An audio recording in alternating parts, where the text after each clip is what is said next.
Anthony Harwig here with another edition of Hot Corner. It's been a minute. We took a week off last week, but we're back, and we have a very special guest with us today, Jessica Shults from Oklahoma. This is a three-time All-American, 2012 Catcher of the Year, national champion, Cole Step champion with the Pride. I could go on, but basically her credentials are very, very well written down. So, Jessica, thank you so much for taking your time. Of course. Thank you so much for having me. I appreciate you reaching out.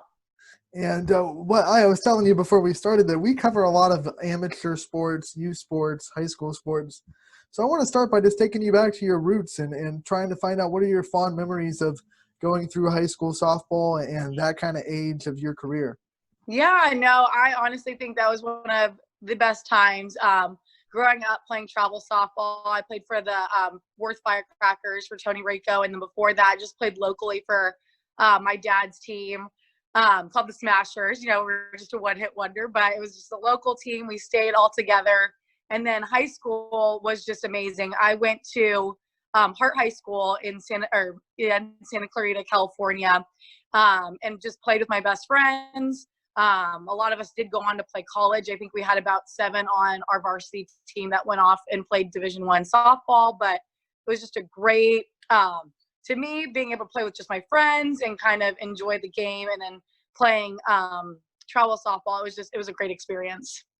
You know, up in Ohio, we're starting to become a hotbed of softball talent in the high school realm. Yes. But California, my word, it feels like every Power 5 team has to have at least 2 or 3 players from California on their team.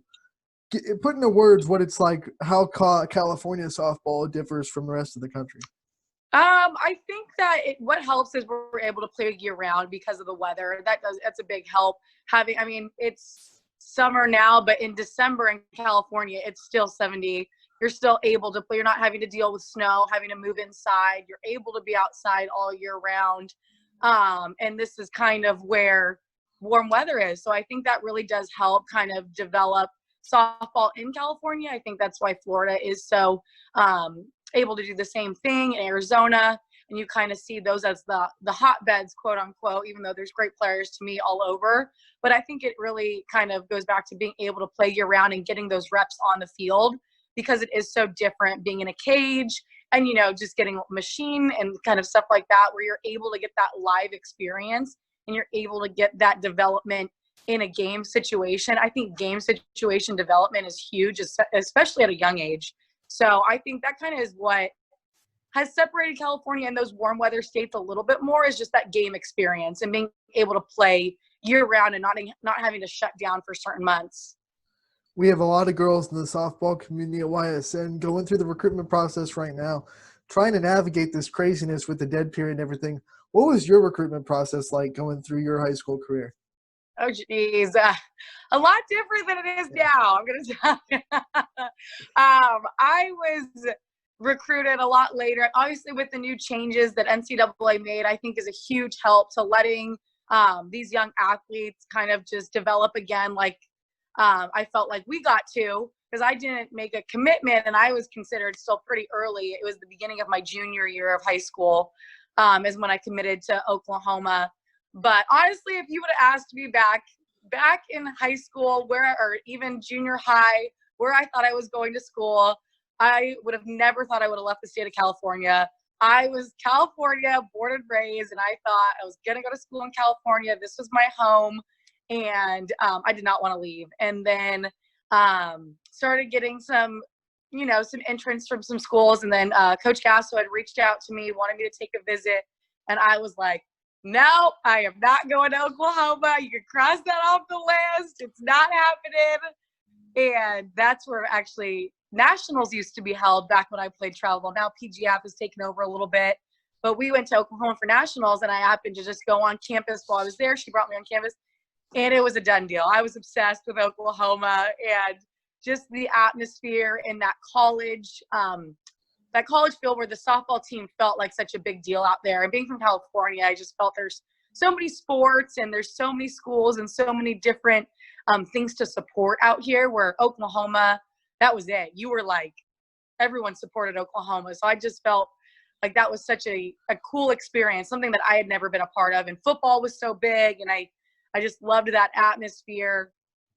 So I really do think that when girls are going through this process, don't count any school out. Any school is going to wow you in different ways. And I was so set on making, like, I'm staying in California, and obviously it didn't work out like that. And I'm so grateful it didn't, because Oklahoma ended up being probably the best experience of my life.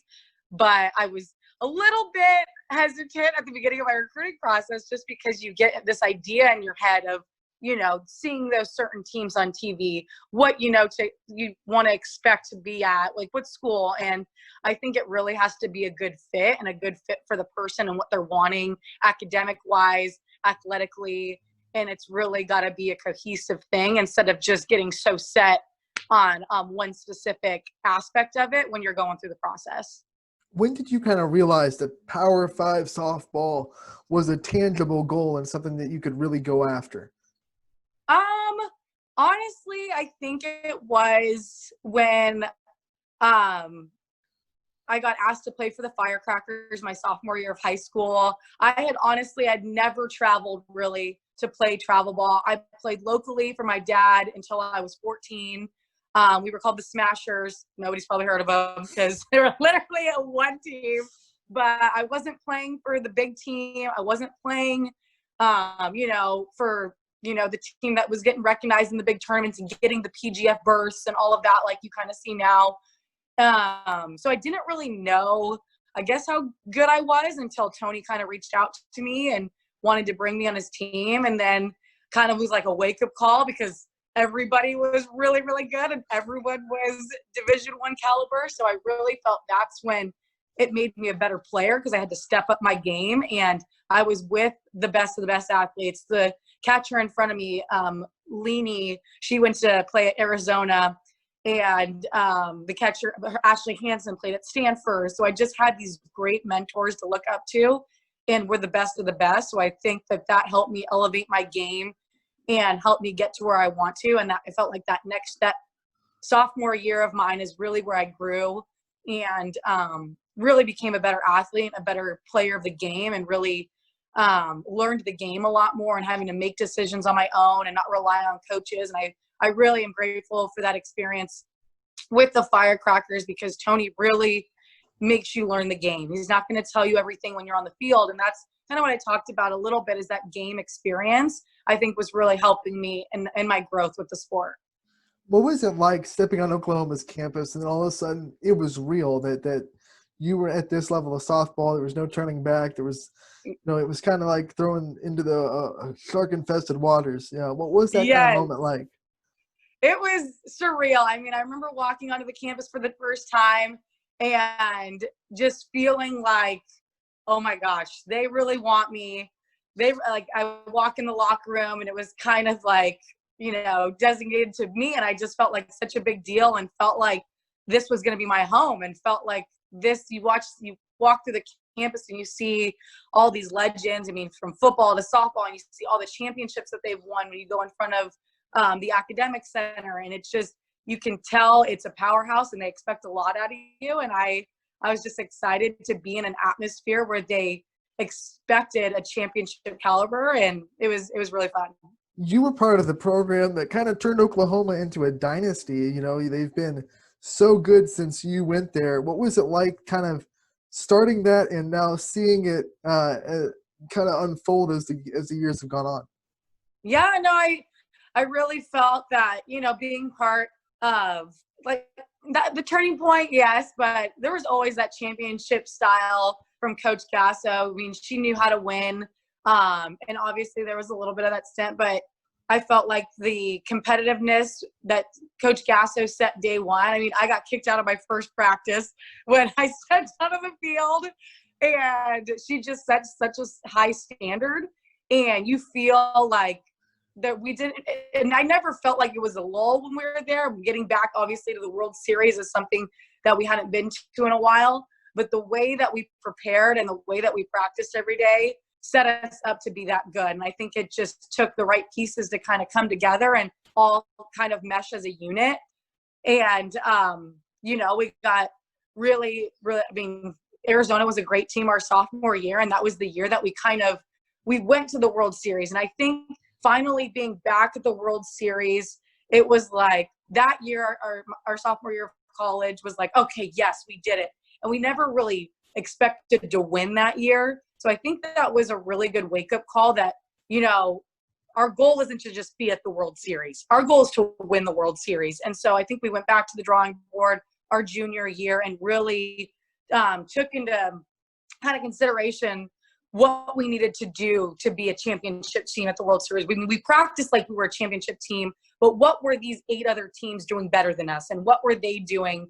And so I think it was a really big wake-up call our sophomore year to really prepare like a championship team. And now you kind of see Oklahoma with this championship mindset and kind of turning over these championship teams. But I think it needed to be set of what does it take to get there. And that year after we kind of got to the World Series and we're kind of okay being participants, I think the mentality of Oklahoma softball shifted. And it was like, we don't ever want to be participants in the World Series again. Like, we want to be contenders for the national championship. And I really think you've seen that flourish over the last 8 years of they're not going there and happy competing in the World Series. They want to go and win the World Series. And you can see that. I mean, just every year that I've watched after we've won it, you can see that. Like, they're not satisfied unless they're in the championship game. And I think that's the mentality that we kind of set after that wake-up call our sophomore year. So I don't know if that kind of helps, but it just felt like the World Series is something, it was an accomplishment, but it shouldn't. We should be there and compete and be one of the best 8 teams. So that's kind of one of the moving points, I think, for Oklahoma softball and getting them kind of moving on that track today. Patty Gasso is one of the more respected coaches in the whole country. Put into words kind of what her style is like and what playing under her was kind of like. No, for sure. I think one that will forever stick with me is blue collar. I think that she definitely still maintains that blue collar mentality. I mean, we went to practice every day and just worked extremely hard. It's not fancy. It's not showy. She wants you to be a team and does not want one person to stick out. I mean, I think she'll still say to this day, we will win with or without any person on this team. And she really, truly believes in that mentality of that hard work, and you're going to put in the work at practice. And I really think that's something that stuck with me after leaving Oklahoma is I still show up to places. I'll text some of my old teammates. I'll still show up 15 minutes early and nobody's there yet. And I'm like, still got that Patty Gasso mentality. Like, I have to be early. I have to be somewhere before everybody else. But that's just kind of what she instills in you is, you know, setting the tone, working hard, being on time places, being a woman to empower others.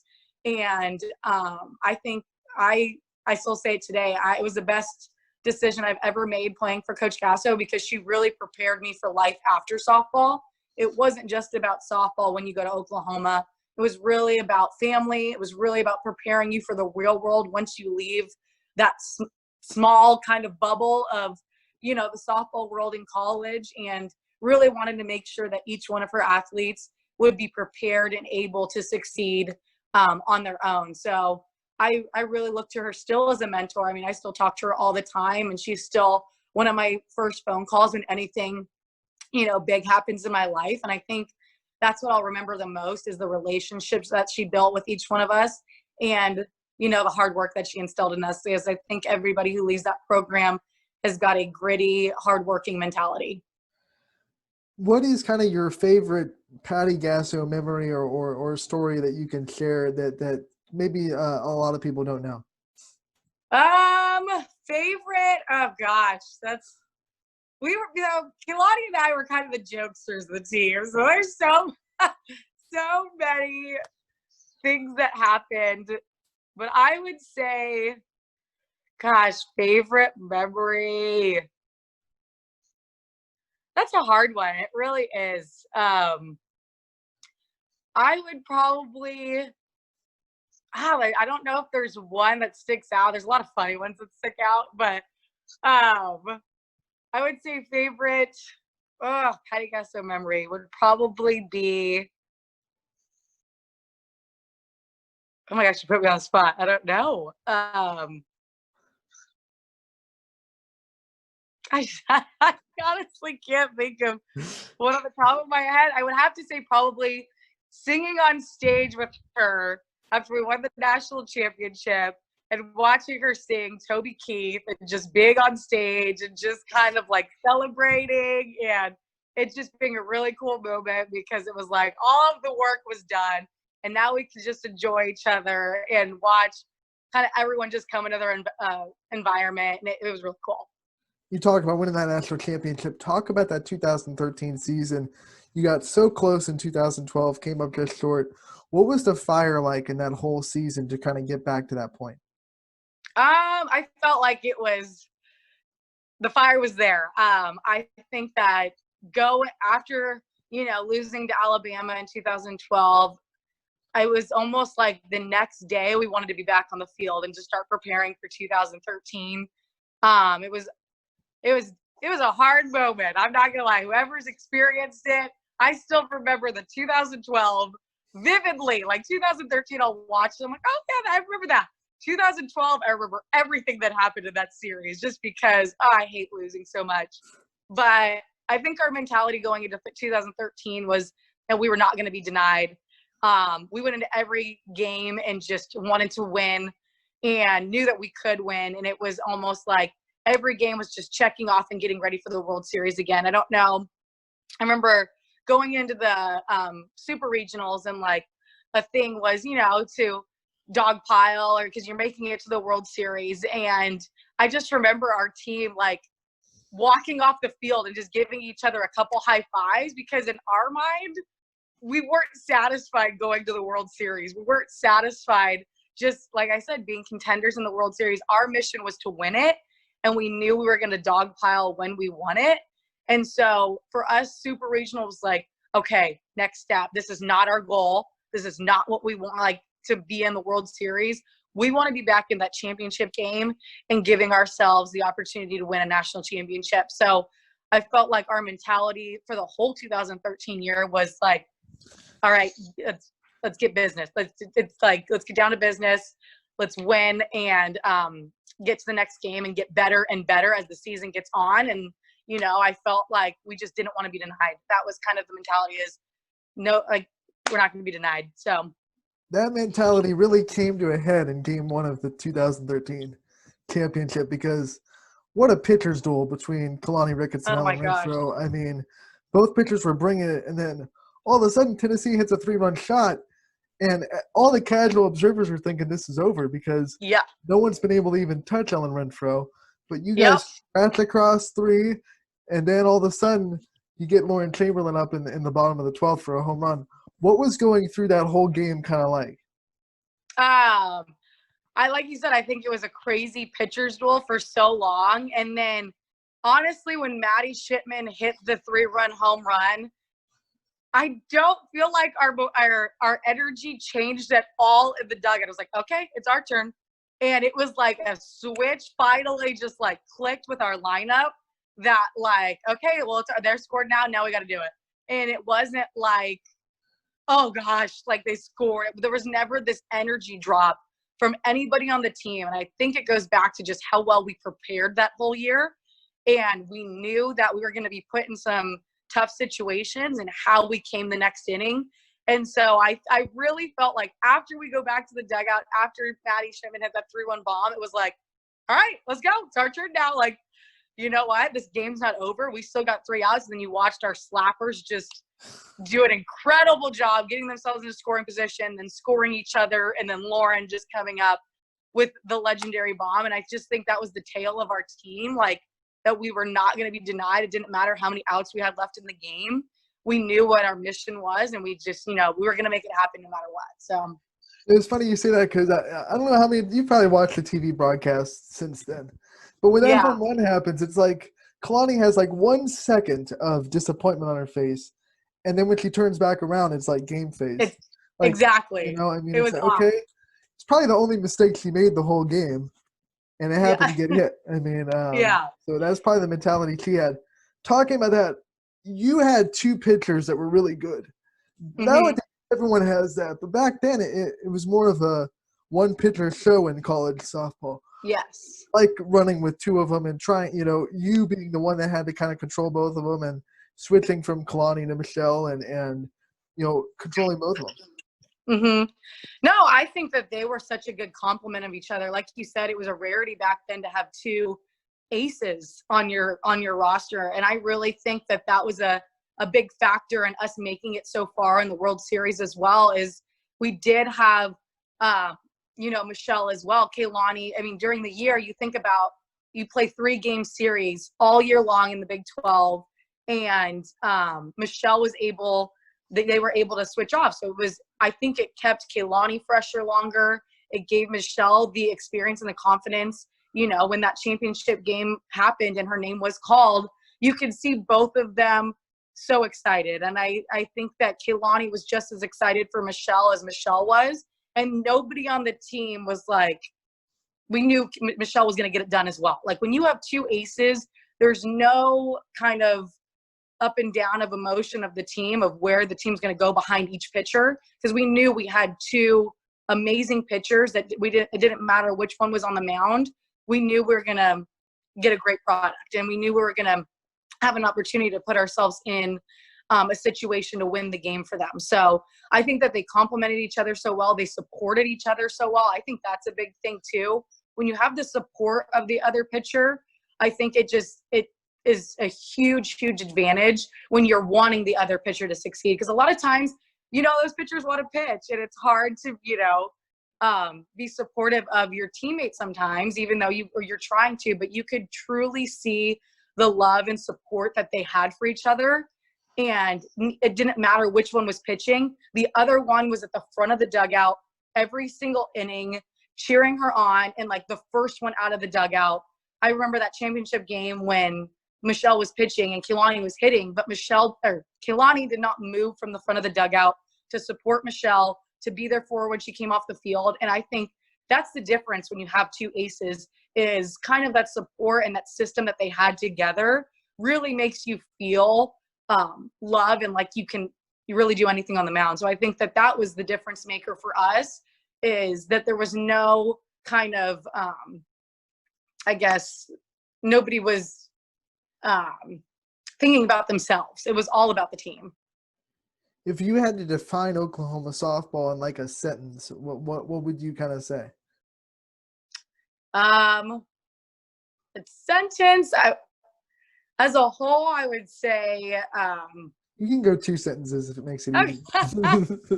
I would definitely say that to describe Oklahoma softball in a whole is just, you can't be denied that we're definitely a blue-collar team that goes out there and wants to win. I mean, their new saying, which I think happened a little bit after us, but it's definitely set in my mind too, is that championship mindset when they're on the field.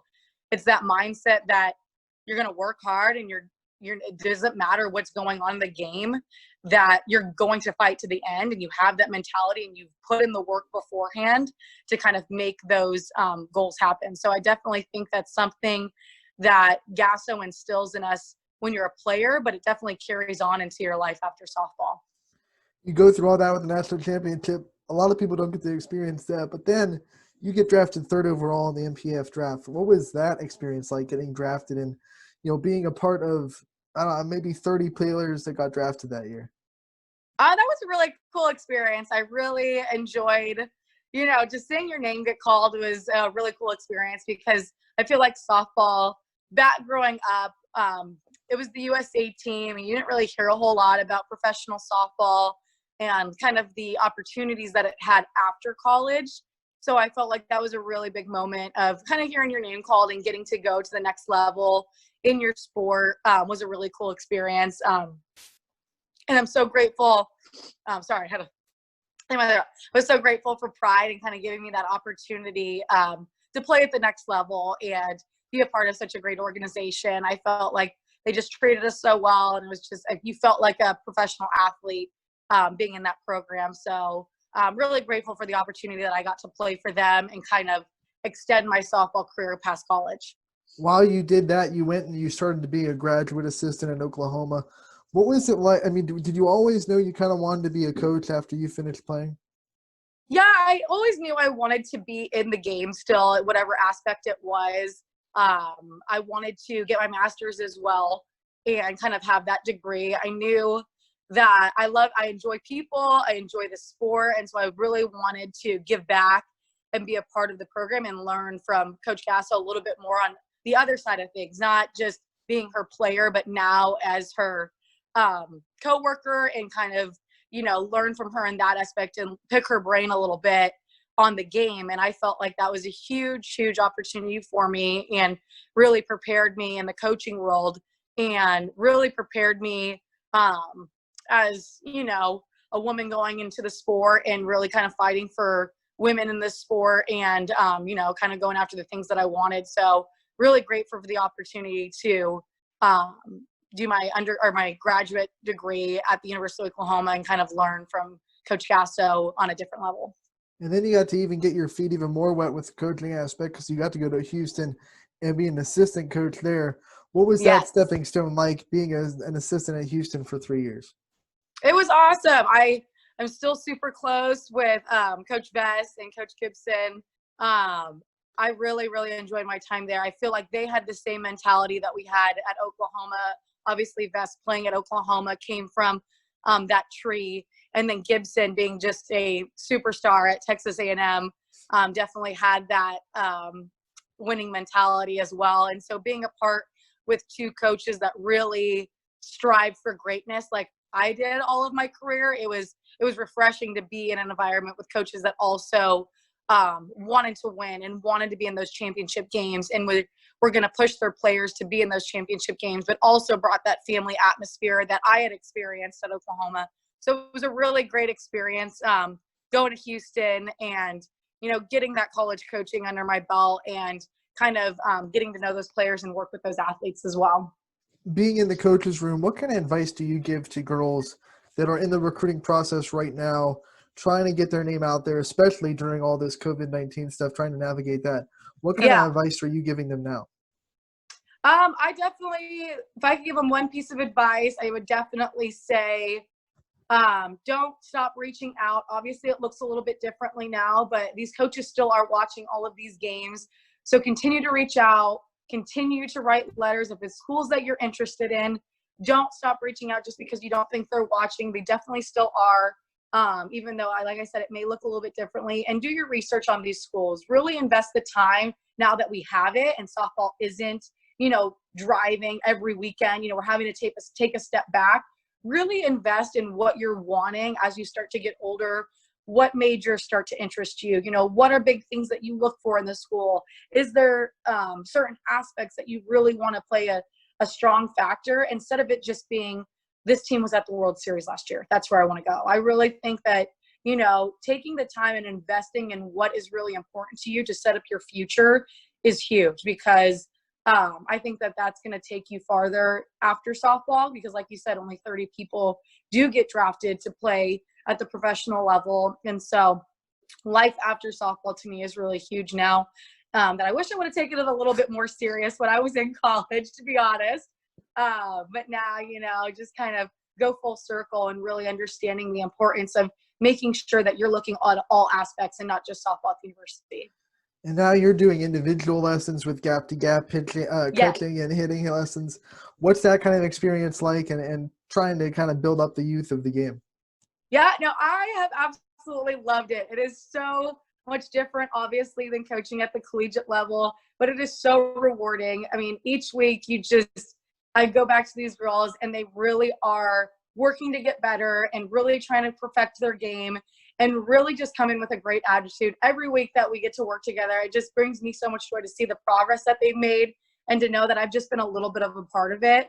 So I've been really trying to get out to their games if they're playing locally, and really trying to be another influence in their life, even if it's just for 30 minutes in the cage, and really trying to instill that greatness that I see from them into them, so that when they step in the box, they do feel that confidence, and they do feel that they have the ability to be great.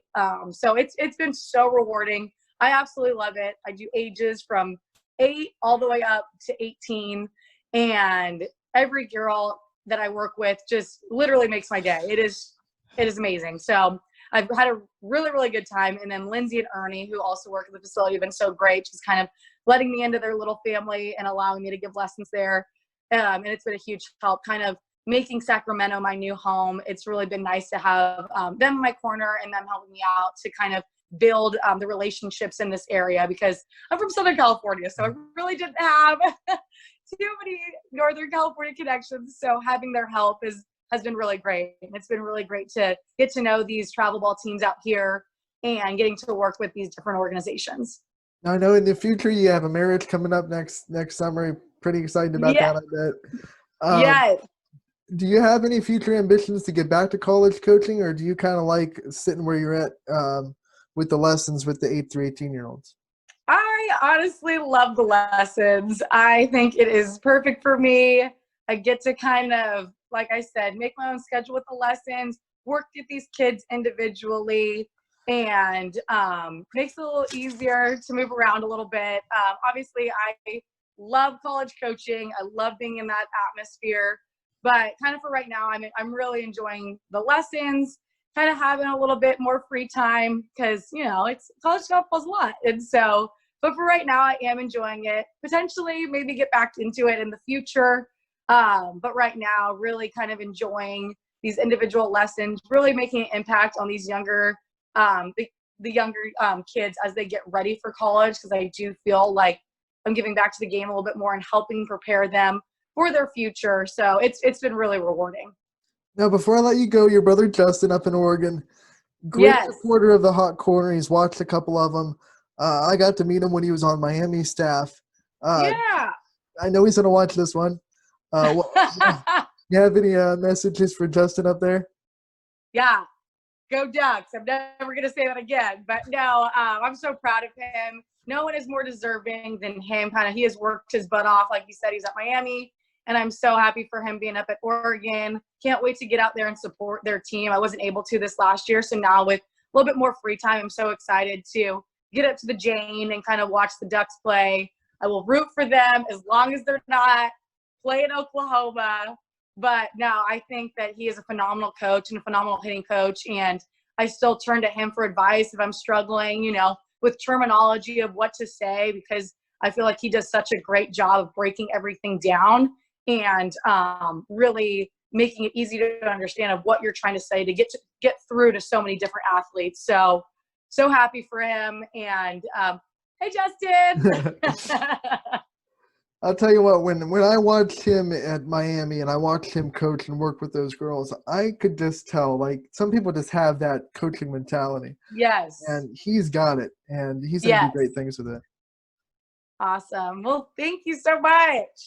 What's been your favorite quarantine activity in the months that we were stuck at home? Oh gosh, quarantine activity for us. So me and my husband, we have played catch. Not my husband, sorry, my fiance. We have played catch. Gotta be husband, and he is not the most hand-eye coordinated. He played football. He's a strength coach. So we've been working on our catch and our repetition of just going how many in a row we can get. And so we're getting better. But that to me is one of my favorite quarantine activities. We also like to go on hikes. So we've been going on some hikes, done some really cool spots out here in Northern California. But I would say those are two big ones. Playing catch, trying to get his footwork better, trying to get him in the right position. And so it's been really good. It's been, honestly, I've enjoyed the downtime, getting to spend some more time with him because he is a strength and conditioning coach at the University of Sacramento. And so getting this time where his season isn't so busy has been really nice to kind of, find new activities and do some things together that we normally wouldn't do. So I've really enjoyed this time to kind of step back and really kind of just enjoy the little things right now. Is he as competitive as you? Because I imagine family game night might get kind of crazy. Yes. I would say I'm a little bit more competitive than him. He's a little bit more even keel when it comes to like competition, where I want to win, where I think he's okay kind of letting me win, but I need to win. Like there is no, if I lose, I probably don't talk the rest of the night, where he's okay with it. But me, nope, I need to win. I will do what it takes. Even if we are just playing Go Fish, it doesn't matter. I want to just beat everybody. Yes. Beat everybody. Yeah. Jessica, thank you so much for joining us today. It was great Of to talk to course. you, and we look forward to hearing from you in the future. Absolutely. Thank you so much. It was so great talking to you as well.